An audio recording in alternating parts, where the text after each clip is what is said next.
Santo e eterno Pai, nós te louvamos, ó Deus, ó Pai, pelo privilégio de podermos estar nesta noite na tua casa, ó Pai, diante da tua presença, Pai. Ó Deus, pedimos, ó Pai, que o Senhor esteja neste momento, ó Pai, abençoando o teu servo, ó Pai, que nos trará a tua mensagem, ó Pai. Que o Senhor esteja com ele, dando sabedoria, direcionamento, ó Pai. Que teu Santo Espírito, Pai, esteja usando conforme o teu querer, conforme a tua vontade, ó Pai. Que a tua palavra, Deus, venha ser ao encontro, Pai, daquilo que nós precisamos para a edificação da nossa vida espiritual, Pai. Fala, Deus, a cada coração neste momento, Pai, e usa o teu servo de acordo com o teu querer, Pai. Assim oramos e te agradecemos, Pai, em nome de Jesus. Amém.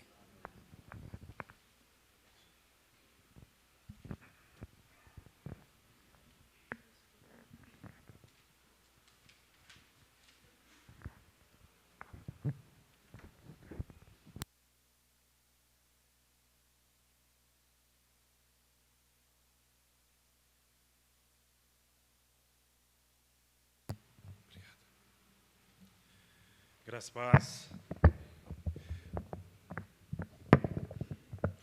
Peço que todos neste momento se levantem, em reverência à palavra de Deus, e abram as suas Bíblias em Apocalipse 21, 8.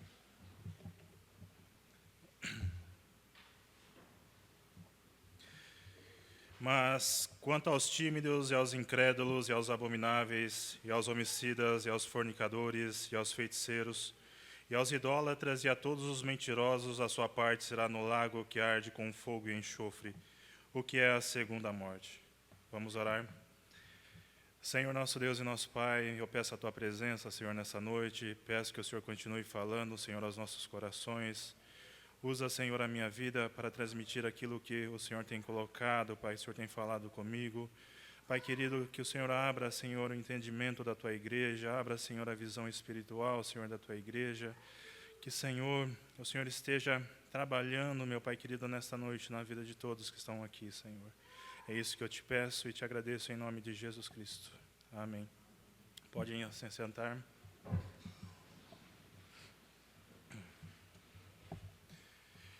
Nesta noite nós iremos falar sobre o pecado. Quando nós estudamos a história da igreja primitiva, nós vemos o esforço daqueles irmãos, daqueles que buscaram a vida em retidão, buscaram a vida em santidade perante o Senhor. Vemos que a igreja do Senhor tem, na era primitiva, tem se dedicado a esse dia especial, que é o grande encontro com o Senhor. O dia onde que todos estarão diante de Deus. Nós estamos vivendo uns tempos difíceis. Hoje há várias festas gospels, há vários entretenimentos, há até hoje o funk gospel, há várias coisas que realmente motivam o crente a ir à igreja, ou realmente motivam as pessoas a buscarem a Jesus. Muitas das coisas que têm invadido a vida cristã, muitas dessas coisas que têm invadido a igreja, têm se tornado normal. Hoje é normal falar em funk gospel, hoje é normal falar em axé, hoje é normal falar nas festas que tem dentro da igreja, as festas gospel. Mas, com essa normalidade, veio o pecado. A palavra pecado, numa definição bem simples, é errar o alvo, transgredir a lei de Deus, desobedecer a lei de Deus. Errar o alvo nos dá a ideia de um arqueiro que atira para acertar aquele alvo, mas erra. Do mesmo modo, nós cristãos erramos o alvo. Erramos o alvo por completo. Não acertamos nem na beiradinha, nem no meio. Erramos.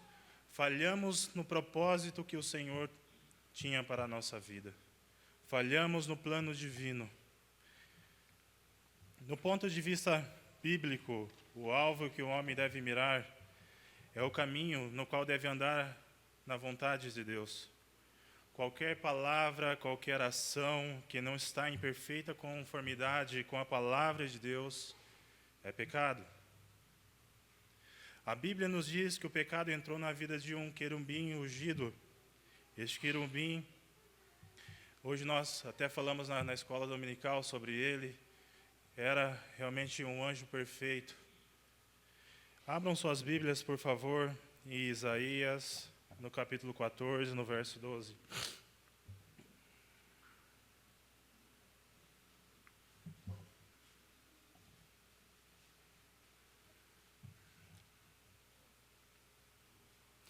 Como caíste desde o céu, ó Lúcifer, filho da alva, como fostes cortado por terra, tu que debilitavas as nações, e tu que dizias no teu coração: eu subirei ao céu acima das estrelas de Deus, exaltarei o meu trono, e no monte da congregação me assentarei, aos lados do norte.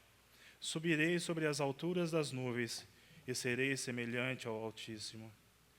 Quando vemos este versículo, quando vemos em Isaías, vemos a soberba de Lúcifer, vemos a soberba de Satanás.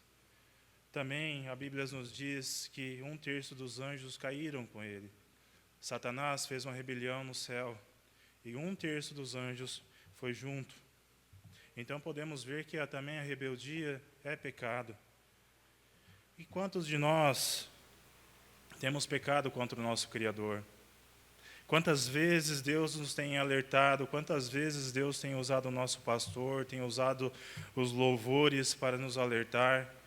Quantas vezes Deus tem buscado a comunhão com o teu povo, mas o povo tem virado as costas para Deus. Será que nós estamos sendo rebeldes apenas contra Deus? No meio cristão, o que não era para ser comum, mas infelizmente é comum, a questão de falar mal dos governantes. A palavra de Deus diz que os governantes foram constituídos pelo Senhor. Aqueles homens, aquelas mulheres, o prefeito, os vereadores, todos esses aí foram constituídos pelo Senhor. Nós devemos orar por cada um deles. Da mesma forma, muitos de vocês trabalham. Quantos chefes, quantos patrões estão sobre a vida de vocês? E também esses foram constituídos por Deus. Mas, será que nós também só estamos sendo rebeldes contra essas pessoas? Será que nós também não estamos sendo rebeldes contra os nossos pais? Será que a rebeldia também não tem invadido o casamento? Será que também, muitas vezes, nós não somos rebeldes contra até o nosso próprio pastor?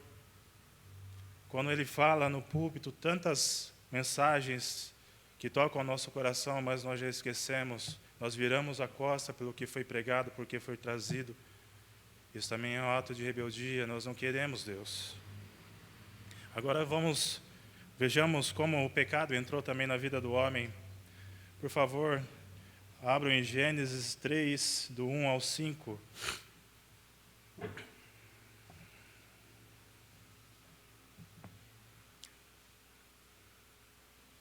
Ora, a serpente era mais astuta que todas as alimárias do campo que o Senhor Deus tinha feito.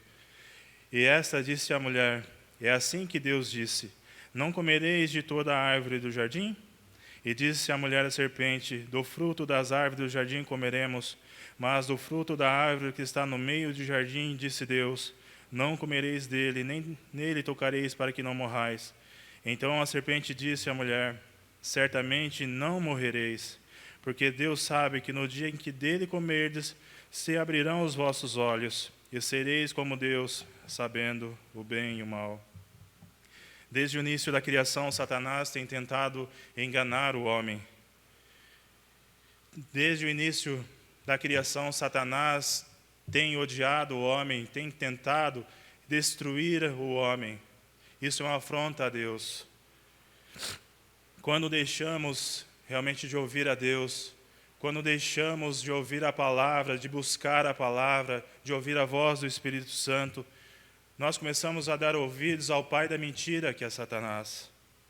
Em João 8,44 diz: vós tendes por pai ao diabo, e quereis satisfazer os desejos de vosso pai. Ele foi homicida desde o princípio e não se firmou na verdade, porque não há verdade nele. Quando ele profere mentira, fala do que lhe é próprio, porque é mentiroso, pai da mentira. Então, desde aquele dia no jardim do Éden, quando Adão e Eva disseram sim a Satanás e lhe obedeceram, o pecado entrou na vida do homem e tem se tornado estilo na vida do homem. Nós pecamos por pensamentos, como a palavra diz em Salmo 66:18, se eu atender à iniquidade do meu coração, o Senhor não me ouvirá. Pecamos por palavras. Eclesiastes 5:6 diz: não consintas que a tua boca faça pecar a tua carne, nem digas diante do anjo que foi erro, porque razão se iraria Deus contra a tua voz e destruiria as obras das tuas mãos. Também nós pecamos por atitudes. Salmos 51:4. Contra ti somente pequei, e fiz o que é mal à tua vista, para que sejas justificado quando falares, e puro quando julgares. Pecamos até mesmo por omissões. Tiago 4:17 diz: aquele, pois, que sabe fazer o bem e não faz, comete pecado. Não há um homem isento de pecado. Romanos 3:23 diz: porque todos pecaram e destituídos estão da glória de Deus. Todos nós, sem exceção nenhuma, pecamos. E por isso nós somos passíveis de condenação e punição eterna. Todos nós, quando nós pecamos, estamos dizendo a Deus: nós não precisamos de Ti. Romanos 6:23 diz: porque o salário do pecado é a morte, mas o dom gratuito de Deus é a vida eterna, por Cristo Jesus nosso Senhor. Então, quando nós pecamos, nós dizemos para Deus: eu não preciso mais de Ti. Eu posso viver a minha vida, deixa eu viver a minha vida. Eu me sustento, eu me garanto, eu sou bom. Eu não quero mais saber da Tua vontade. Eu quero viver a minha própria vida. Não quero mais nada contigo. Quando a necessidade de uma clara comunicação, a necessidade realmente de falar do pecado no nosso tempo, no nosso meio, é crucial, porque nós vivemos uma geração nascida e cultivada pelo pecado. Salmo 51:5 diz: eis que em iniquidade fui formado, e em pecado concebeu a minha mãe. Salmo 58:3 também diz: os ímpios erram o caminho desde o ventre, desviam-se os mentirosos desde que nascem. Somos pessoas que bebem a iniquidade como se fossem água. Nós não conseguimos discernir a nossa posição caída. Nós somos como um peixe que realmente não sabe que está molhado. Por essa causa, devemos nos empenhar em redescobrir a visão bíblica e a da pecaminosidade do homem. Nosso entendimento de Deus e do Evangelho depende disso. Mas, quando é que nasce o pecado? Abram a Bíblia, fazendo um favor, em Tiago 1,14.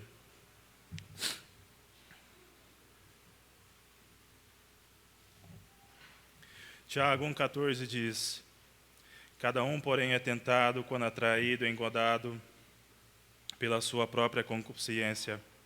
Então a concupiscência, havendo concebido, dá luz ao pecado, e o pecado, sendo consumado, gera morte. Antes de o pecado ser um ato concreto, real, ele é abstrato na nossa mente. Tentação não é pecado. Pecado é você alimentar esta tentação. Pecado é você conceber essa tentação. Quando é que eu peco? Quando eu transgrido uma lei, uma regra de Deus em relação a Ele mesmo em seu reino. Um exemplo disso está em João 3,18, que diz: quem crê nele não é julgado, mas quem não crê já está julgado, porquanto não crê no nome do unigênito Filho de Deus. Isso aqui é uma regra, uma lei. Quem crê em Jesus tem a salvação, mas quem não crê em Jesus já está condenado. Você que transgride, nós que transgredimos a lei, nós já estamos condenados. Por isso, essa real necessidade de nós sabermos do pecado.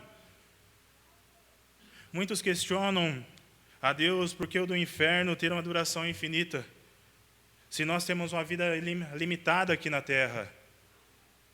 A principal razão disso é esta: cada pecado que nós cometemos é cometido contra um Deus infinitamente bom, um Deus infinitamente justo. Por isso o pecado é gravíssimo. O problema é que nós esquecemos de que pecado ainda é pecado. Nós não vemos a maneira que nós falamos com o Senhor, e nós não vemos esta maneira que nós ofendemos a Deus. Nós falamos de pecado contra os homens, nós falamos de pecado contra nós mesmos, nós falamos de pecados até contra a natureza, contra os animais, contra as árvores. Entretanto, ninguém se dá conta que todo pecado, no final das contas, é cometido contra Deus. Davi pecou contra o seu povo ao não representá-lo bem como rei. Davi pecou com Betseba ao adulterar com ela. Davi também pecou contra Urias ao mandar matá-lo. Porém, no final, ele disse a Deus: pequei contra ti somente. Porque o pecado é algo terrível. Porque ele é cometido contra Deus. Como não podemos tremer diante disso? É porque não compreendemos o que isso significa. Porque nós não compreendemos quão glorioso e bendito é o nosso Deus. É uma coisa terrível nós pecarmos contra esse Deus justo, contra esse Deus bom. Quando eu estava escrevendo esse sermão, li algo sobre os puritanos, e os puritanos diziam assim, costumavam dizer que nós não pecamos contra um pequeno líder de uma simplicidade, mas nós pecamos contra o Rei da Glória, aquele que está sentado no mais alto e sublime trono. Agora vamos imaginar no dia da criação. Vamos voltar por um momentinho naquele dia que o Senhor criou todas as coisas. O Senhor dizendo aos planetas: se coloquem aqui na órbita do espaço, e todos eles se curvavam ao Senhor, dizendo amém, e lhe obedeciam. As estrelas que ocupem os seus lugares e sigam à risca o decreto que o Senhor tinha dado, e todas as estrelas obedecendo ao Senhor e se curvando ao Senhor. É o Senhor dizendo às montanhas: levantem-se, e as montanhas se levantando, obedecendo ao Senhor. E ao dizendo àquele mar bravo: você vai até este ponto, e daqui não passará. E o mar adora o Senhor. Porém, quando Deus cria o homem e diz: venha, o homem fala não. Você percebe o quão perverso é o nosso pecado? Quando eu peco, quando eu transgrido uma lei, uma regra em relação a mim mesmo. O exemplo disso está em 1 Coríntios 3,16, que diz que o meu corpo é o templo do Espírito Santo. E aquele que destruir o corpo, Deus o destruirá. É uma lei em relação a você. Quando nós comemos mal, quando nós fazemos o nosso corpo ao bel prazer, quando a humanidade usa drogas, quando a humanidade usa bebidas, quando a humanidade está fumando, está destruindo o seu próprio corpo. Mas Deus também está dizendo que irá destruí-lo. Quando é que eu peco? Quando eu transgrido uma lei em relação ao meu semelhante. Em Mateus 22, 39 diz: e o segundo semelhante a este: amarás o teu próximo como a ti mesmo. Quando eu falo mal do meu próximo, quando eu julgo o meu próximo, quando eu faço fofoca do meu próximo, quando eu deixo de ajudar o meu próximo, quando eu tenho condições financeiras para ajudar o meu próximo e não ajudo, quando eu tenho a boca, os pensamentos para orar e não oro para o meu próximo, também peco? De fato, todos nós somos pecadores. Não há um ser humano que existiu sobre a face da terra que seja isento da culpa, exceto o nosso Senhor Jesus. Mas por que nós pecamos? Mas por que nós decidimos caminhar por trevas? Por que nós decidimos caminhar em rumo ao inferno? Há 3 motivações que nos remetem ao pecado e que nos levam ao pecado. Todos nós, sem exceção nenhuma, nos enquadramos num desses 3 estágios. Ou porque nós somos escravos do pecado, ou porque nós estamos acostumados com o pecado, ou porque nós escolhemos pecar. Vamos falar um pouquinho sobre a escravidão do pecado. O apóstolo Paulo, em Romanos 6,16, diz: Não sabeis que aquele a quem vos apresentais como escravo para lhe obedecer, sois escravo desse mesmo a quem obedeceis, seja do pecado para a morte ou da obediência para a justiça? Percebam que aqueles que encontram grande satisfação na vileza do pecado são ainda inconscientemente escravos do pecado. Isso também explica o que o apóstolo Paulo diz em Romanos 7, do 21 ao 23. Por favor, se puderem abrir a Bíblia. Então, ao querer fazer o bem, encontro a lei de que o mal reside em mim, porque no tocante ao homem interior tenho prazer na lei de Deus, mas vejo nos meus membros outra lei que, guerreando contra a lei da minha mente, me faz prisioneiro da lei do pecado que está nos meus membros. O homem que está preso no pecado pode até querer fazer o que é correto diante de Deus, o que é correto diante dos seus olhos, mas não conseguirá. Este homem que está preso na escravidão do pecado, mesmo que as intenções forem nobres, mesmo que as suas intenções forem as melhores, mas, infelizmente, todos os seus atos serão condenáveis. O pecado, no estado de escravidão, realmente é um cárcere. A pessoa se encontra preso neste estado. Algumas observações cabem nesse sentido. Em primeiro lugar, todos nós sabemos que o escravo não tem vontade nenhuma. O escravo faz a vontade do seu senhor. O escravo é a marionete do seu senhor. O escravo é a marionete do ser humano. A vontade do dono é sempre prevalecida sobre o escravo. Por essas razões, os escravos do pecado também são totalmente governados por ele. Outro texto do apóstolo Paulo especifica melhor essa questão. Está escrito em Efésios 2, do 1 ao 3.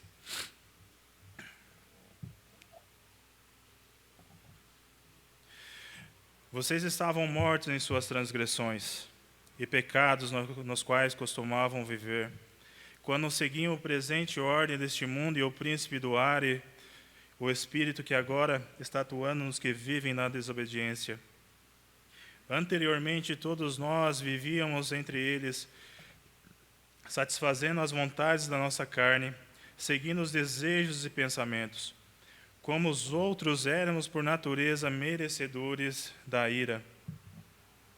O texto acima enfatiza 2 coisas bem interessantes. O primeiro, que há um espírito que opera nos filhos da desobediência. E o segundo, quem é operado por esse espírito está morto nos seus delitos e também está morto nos seus pecados. Sabemos que nenhum escravo está civilmente vivo. O escravo é a propriedade do seu senhor, estando completamente sujeito a ele, devendo total obediência a ele, inclusive a da sua vida. É assim que Satanás escraviza a vida das pessoas, através do pecado. Um exemplo claro dessa escravidão são os vícios.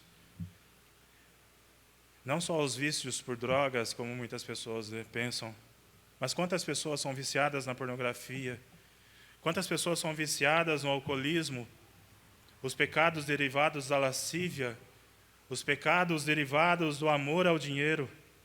Quantas pessoas estão presas por esses pecados? Todas essas pessoas estão encarceradas por Satanás nestes pecados.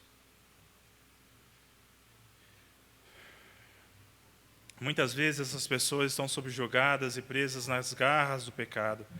Agarram seus delitos como a criança, como agarram o ursinho, não querem se separar desses pecados. Muitas pessoas, ao tentarem sair desses tipos de pecado, prometem a si mesmo: amanhã não vou mais pecar, mas em pouco tempo voltam a pecar. Choram, mas novamente caem em pecado. E logo diz: não tenho mais jeito, é assim mesmo. Vou ter que aceitar a minha condição de pecador. Agora vamos para o hábito. Em algumas situações o pecado não é praticado porque a pessoa é escrava, mas por causa de um hábito que ela adquire. Vejamos isso em Jeremias 3:23, que diz: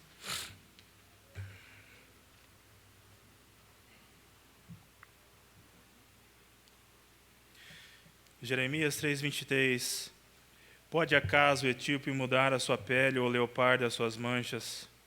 Então podereis fazer o bem, estando acostumado a fazer o mal? Todos nós somos perfeitamente adaptáveis. Se nós trazermos um africano para morar na Antártida, se nós agasalharmos bem, em poucos meses ele estará vivo, estará morando naquele lugar. Da mesma forma, nós também, além de acostumarmos com as coisas boas, além de nos adaptarmos às coisas boas, também nós adaptamos às coisas erradas. Quando meus pais vieram do Paraná e mudaram para um sítio próximo aqui de Bauru, esse sítio tinha muitas cobras, tinha vários tipos de cobras. Quando era mais novo, nós tínhamos medo. Quando vinha alguma, realmente nós saímos correndo, porque nós tínhamos medo que ela picasse ou pelo bote.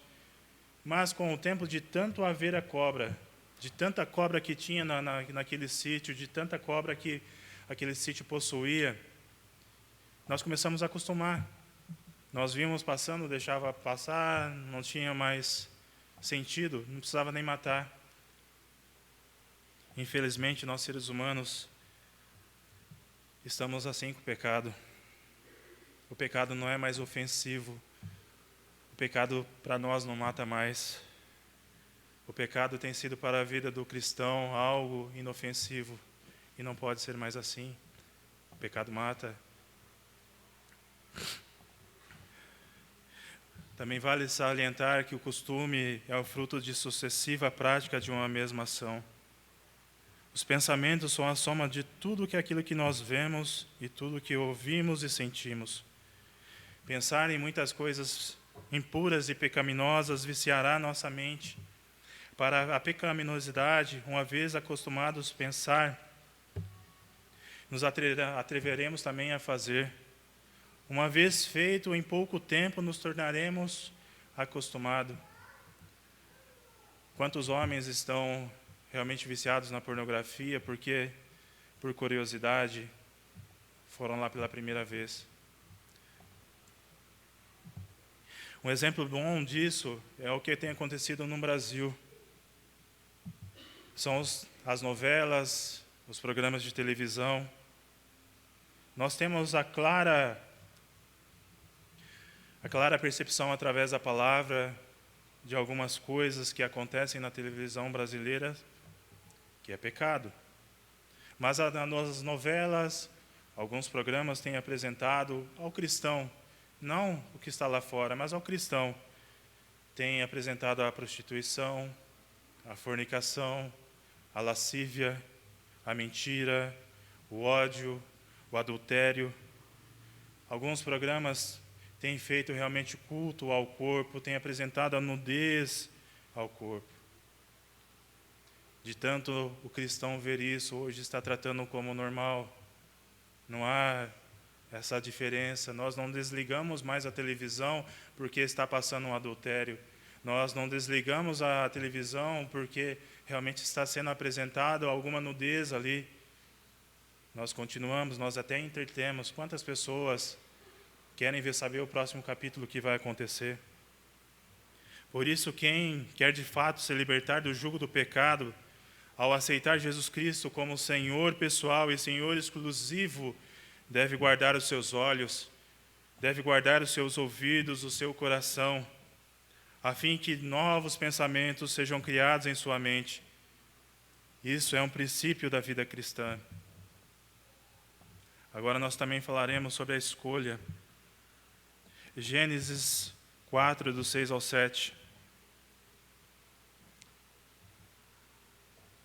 Então lhe disse o Senhor: por que está irado, e por que descaiu o teu semblante? Se procederes bem, não é certo que serás aceito? Se todavia procederes mal, eis que o pecado jaz à porta, e o seu desejo será contra ti, mas cumpre dominá-lo. Geralmente, esse é um estágio pertinente aos cristãos, que experimentam o conhecimento da palavra, que sabem realmente o que é pecado, que são confrontados pela palavra de Deus, mas optam por errar. Muitas vezes a certeza que tem, que a pessoa, muitas vezes que a pessoa tem a certeza que ela vai haver o perdão do pecado dela. Ela não quer mais o Senhor Jesus, não quer mais tratar o Senhor Jesus como advogado. Ela deveria fazer ao contrário, além de tratar o Senhor Jesus como advogado, ela deveria tratar o Senhor nosso Deus como Pai e também como nosso amigo, não pecando desta forma. Vamos abrir em Gálatas 5:19 ao 21.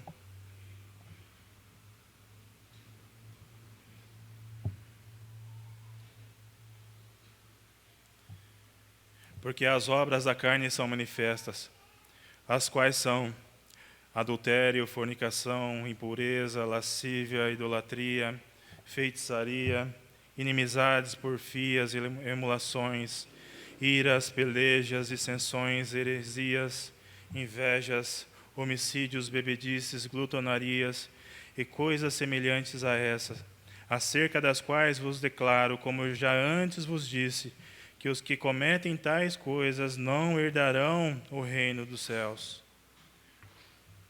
O reino de Deus, perdão.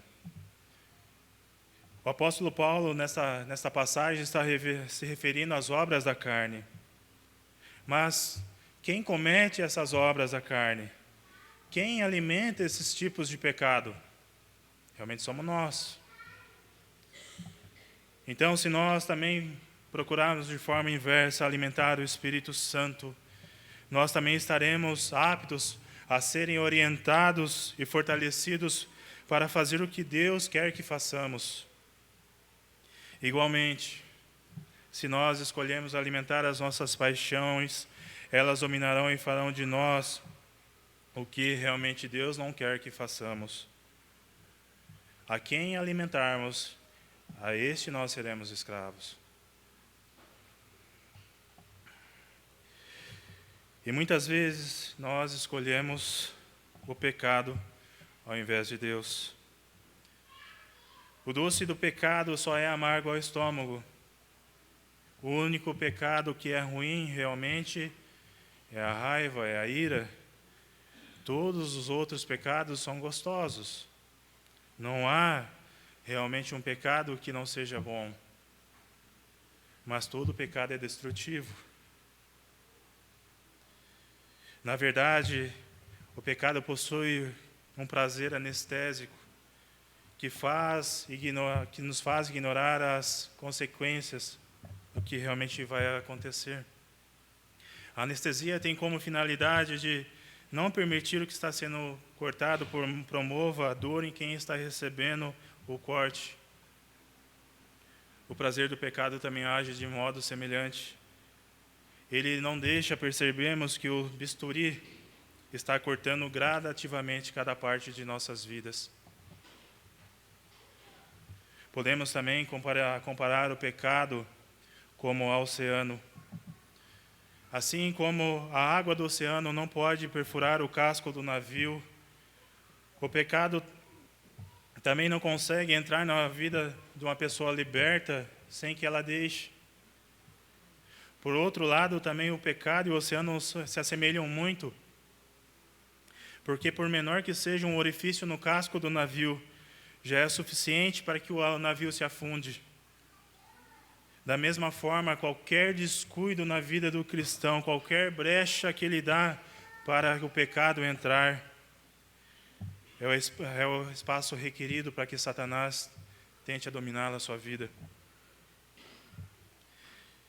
Mas diante de todo o pecado, diante de toda a pecaminosidade, o que nós devemos fazer?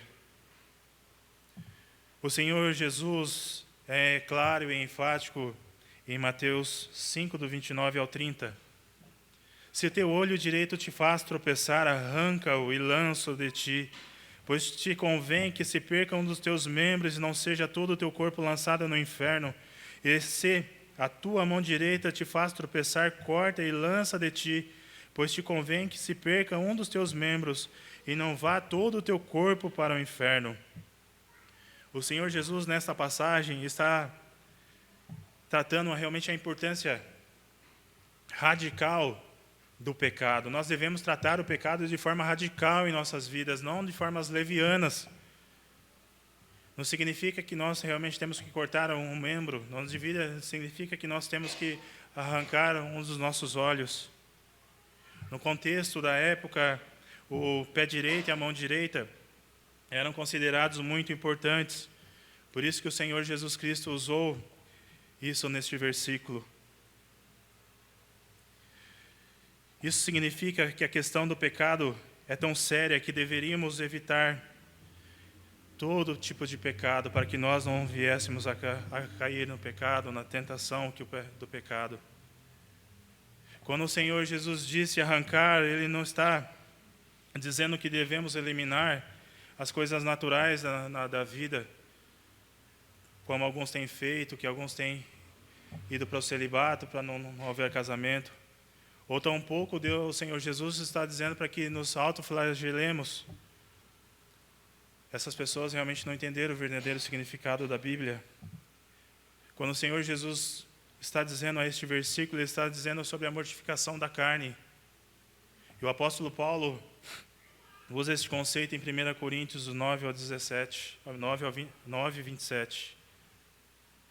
Mas esmurro o meu corpo e o reduzo à escravidão, para que, tendo pregado aos outros, não venha eu mesmo a ser desqualificado.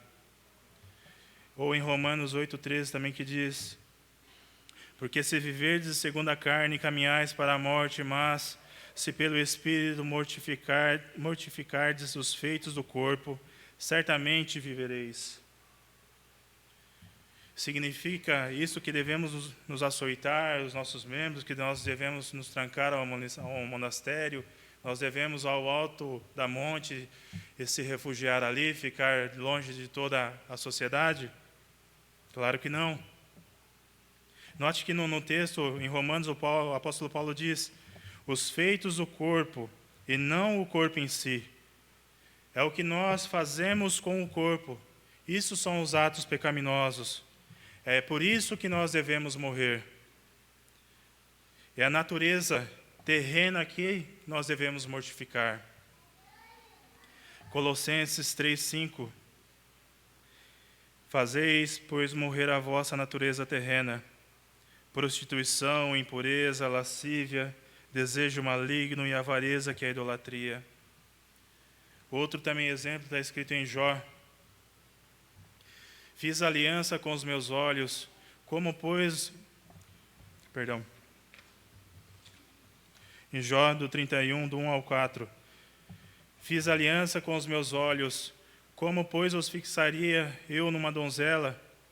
Que porção, pois, eu teria eu do Deus de lá de cima e da herança de Todo-Poderoso e desde as alturas? Acaso não é a perdição para o iníquo, o infortúnio para os que praticam a maldade? Ou não vê Deus os meus caminhos e não conta todos os meus passos? Nós temos que fazer como Jó, que fez uma aliança com os seus olhos para não pecar contra Deus. Nós também devemos fazer como José, que fugia para não adulterar, para que o adultério não houvesse. Nós não podemos cometer tamanha maldade contra o nosso Senhor.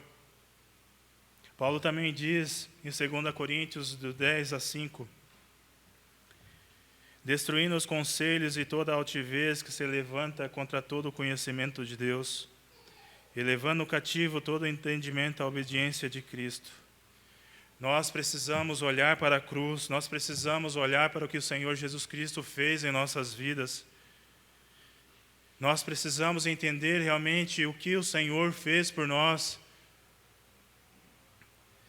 Quantas pessoas têm realmente assistido filmes, novelas, seriados, coisas imorais?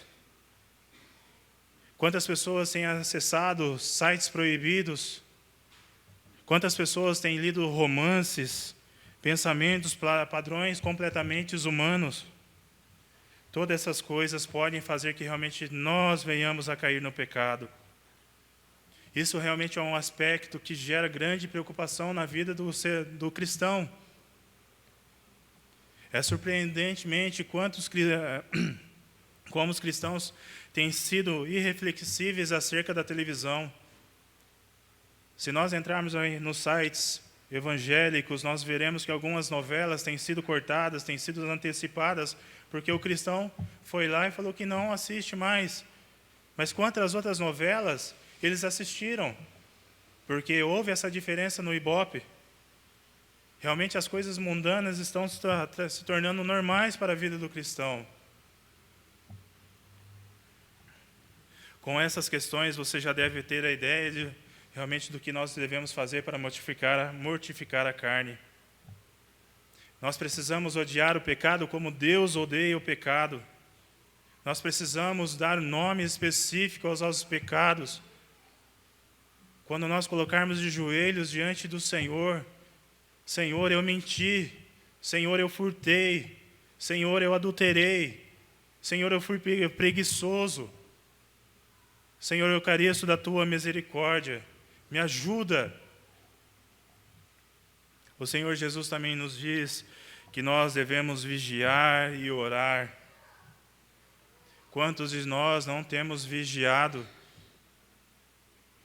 Quantos de nós caímos na tentação? Quantos de nós não estamos mais nem aí com o Senhor?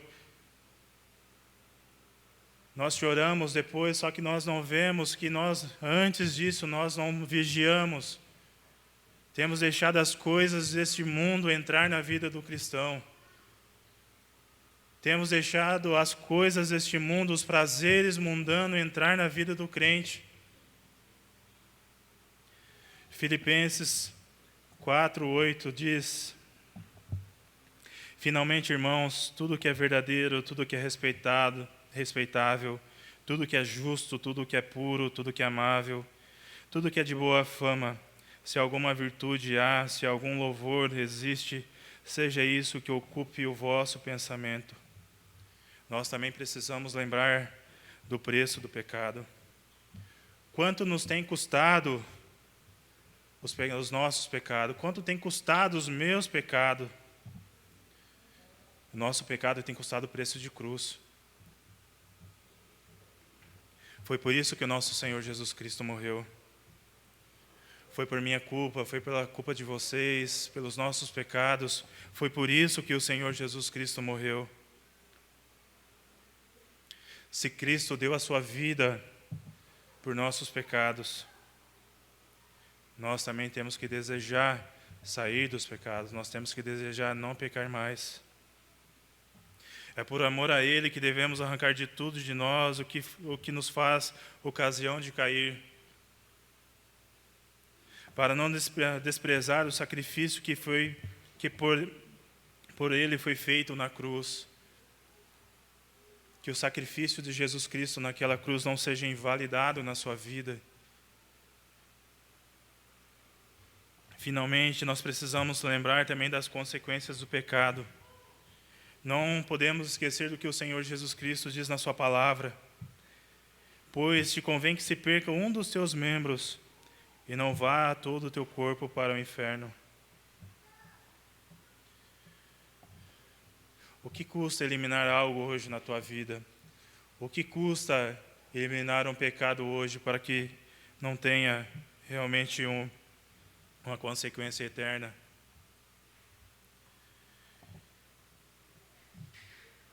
Há um comentarista bíblico chamado Mateus Henry, eu gostei muito dessa frase que ele usou. Quando somos tentados a pensar que é muito difícil negar a nós mesmos e crucificar os desejos carnais, devemos considerar quão é mais difícil é estar para sempre no lago que arde com fogo e enxofre. A Bíblia diz que nós temos um grande amigo que se chama Espírito Santo. A Bíblia nos diz que este amigo está pronto para nos ajudar. Se vocês desejam realmente que os seus pecados sejam mortificados, se vocês desejam que vocês venham a vencer o pecado, vocês têm que confiar no Espírito Santo, vocês têm que pedir a ajuda no Espírito Santo. O Espírito Santo não está longe, está perto de todos. O Espírito Santo, a única coisa no momento que se afasta é quando nós pecamos, quando nós viramos a costa para Deus e falamos, não quero mais nada. Mas o Senhor está pronto para nos ajudar. O Senhor está pronto para estender a sua mão. Mantenhamos a vista no Senhor Jesus, mantenhamos a vista no alvo, que é o Senhor Jesus Cristo. Mantenhamos a vista na vida eterna, desejem a vida eterna. As coisas deste mundo são passageiras. As coisas deste mundo são rápidas. Um homem pode viver de 70 até um pouquinho mais, depois a Bíblia diz que é só canseira. Mas alguém já tentou calcular a eternidade? Quanto tempo é a eternidade? Quanto tempo é realmente estar no inferno? Não tem ideia. O autor de Hebreus também nos diz, no Hebreus 12:1, portanto, também nós, visto que tenhamos a rodear tão grande nuvem de testemunhas, desembaraçando-nos de todo o peso e de todo o pecado que tesnamente nos assedia, corramos com perseverança a carreira que nos está proposta, olhando firmemente para o autor e consumador da fé, Jesus, o qual, em troca da alegria que lhe estava proposta, suportou a cruz, não fazendo caso da ignomia, e está sentado à destra do trono de Deus. Considerai, pois, atentamente aquele que suportou tamanha oposição dos pecadores contra si, para que não vos fadigueis, desmaiando em vossa alma. Olhem para Jesus. Busquem quanto tempo a Jesus. Desliguem um pouquinho a televisão, desliguem um pouquinho a internet, desliguem um pouquinho os entretenimentos que realmente há neste mundo. Dobrem o joelho enquanto há tempo. Amanhã nós não sabemos se estamos vivos. Será que realmente esta noite o Senhor vai permitir que amanhã nós continuemos a nossa vida aqui na terra? Ou será que amanhã já foi a decisão e nós estaremos daqui a um pouco tempo diante do juízo de Deus? Olhem todos os sinais. Na semana passada mesmo o nosso pastor disse que todos os sinais da Bíblia já se cumpriram. Se for necessário, os próprios judeus irão pregar o Evangelho. Então todos os sinais já se cumpriram da volta do Senhor Jesus. E nós infelizmente estamos dormindo. Nós estamos acariciando o pecado. Nós estamos amando o pecado. Amem ao Senhor, busquem ao Senhor, busquem a santificação no nosso Deus. Odeiem ao pecado como o Senhor odeia. Ainda é tempo ainda de nós voltarmos os nossos corações, de voltarmos a nossa mente para Deus. Para terminar, eu quero deixar uma pergunta a todos, que vocês possam pensar sobre essa pergunta e que vocês mesmos possam responder. Aonde vocês desejam passar a eternidade? Ao qual lado você quer estar? Ao lado de Jesus? Ou realmente no lago de fogo, de enxofre, que a Bíblia diz? Que todos possam pensar nessa pergunta, que todos possam refletir e que vocês possam tomar a melhor decisão, que é estar ao lado do nosso Senhor Jesus Cristo. Amém? Quero convidar o nosso pastor para encerrar o culto e dar a bênção apostólica.